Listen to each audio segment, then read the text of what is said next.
we continue the difficult conversation around the renowned actor and producer Shona Ferguson, who passed away yesterday from COVID-19 related complications. With his wife, he founded the Ferguson Films empire, which produced a number of television series employing many artists and creatives within the industry. Now, just recently, the Fergusons announced they would be establishing a film and television school for industry aspirants. To tell us more about what Shona Ferguson's passing means to the acting, film and television industry, South African Guild of Actors chairperson Jack Devnarain. Jack, it's I want to say a pleasure to be talking to you, but under such situations and circumstances, it's unfortunate really.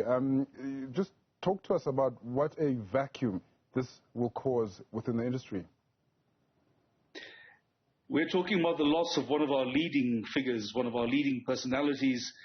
Shona represented something important to the industry in that he was able to make a successful transition from being an actor and a successful actor to a successful producer.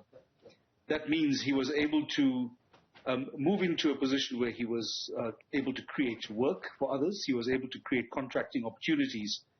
And this is where his loss will be especially felt, because being an entrepreneur, he was able not just to lift himself into a position of success and prosperity, he was able to assist others in their process as well. And it's in this role in particular that we will feel his loss. I mean, earlier on this morning, Mfundi Vunza speaking to Umpo on the show, and he mentioned, you know, just all of the series or essentially the shows that he came up with and that he produced, and in such a short space of time. It's one thing to have longevity, but it's something else to be able to do it all within a matter of years and make that much of an impact on people's lives. I think that describes so much about Shona as a man and as a businessman. He was truly meant for the creative industry in that he was full of ideas, and apart from simply having creative ideas that had an impact on audiences, he was particularly gifted in managing the business of the industry as well. So when it came to running the operations of a production company, which is a different reality altogether, he was able to manage that as well. So for me, Shona represented somebody who was able to work within the industry, not just in a creative capacity, but also somebody who was really efficient at managing business, at creating profit, and at working within the production space in an optimal way. I mean, for a lot of South Africans, it seems like we know the man because we've seen him on our television screens. He's lived with us in so many different aspects, and we've grown to fall in love with him. But for people within the industry, they actually do know the man, and amazing things have been said about him. Just talk to us about, the kind of human being that he was. I think that's such a real point. It's an important one to be made at this point because, yes, South Africa is still in the grip of COVID-19, and sadly, there seems to be a departure from acknowledged science. And people seem to come up with scientific theories of their own in opposition to what we know is needed to try and help us to stem the flow and the loss of lives. We are talking about vaccines. We are talking about sanitizing and using masks and remaining or complying with social distancing rules. All these things are critical. Because at the end of the day, we are not just losing personalities or people who might occupy a headline or two. We are talking about the loss of friends, colleagues, husbands, mothers, fathers, and siblings. These are real people to us. And there are no answers. To the best of our knowledge, we can apply ourselves to managing COVID-19, to managing working and living within certain lockdown restrictions. To a certain extent, we have been successful, but we continue to count the cost in lives, in human lives, in the lives of people who are near and dear to us, to the people who are leaders and people who we look up to continue our what seems to be a semblance of normality in our daily lives. So this is something that we've got to bear in mind. When we look at Shona and his legacy, We look at a major personality, somebody who was an inspiration to many. He impacted the lives of millions of people in this country. And that man is no longer. We are yet to feel its impact in our lives. But we must remember that he leaves behind his wife and his children. His family will feel this grief. And there will be people around the country who will be feeling the same thing, not just because of the loss of Shona, but because of those who are closest to them. So this is an important reminder to us all that the fight against COVID is not over yet. Absolutely, it isn't. I mean, we've already lost a number of extremely well-known actors and actresses as a result. Recently, we mourned Charlene Surti-Richards as well. I mean, yes, vacuum. Menzit Gubani, Butodi Inshe, in just a few short months, these major personalities are no longer. Absolutely. I mean, vacuums left within the industry. As the South African Guild of Actors, how do you, and I would imagine it wouldn't be anything pleasant, but how do you make sense of that? And how do you deal with all of these major losses that you've suffered? It has taken a heavy toll on our industry. From our perspective as the South African Guild of Actors, we must remain fixed in our pursuit of actor royalties. We must be able to create equity within the industry. And each voice that we lose along the way is a reminder to us that we can never give up our fight.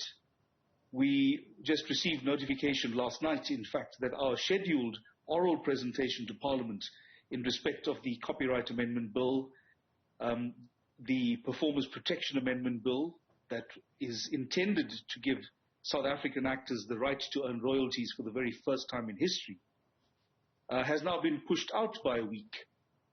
So we are now looking at another date,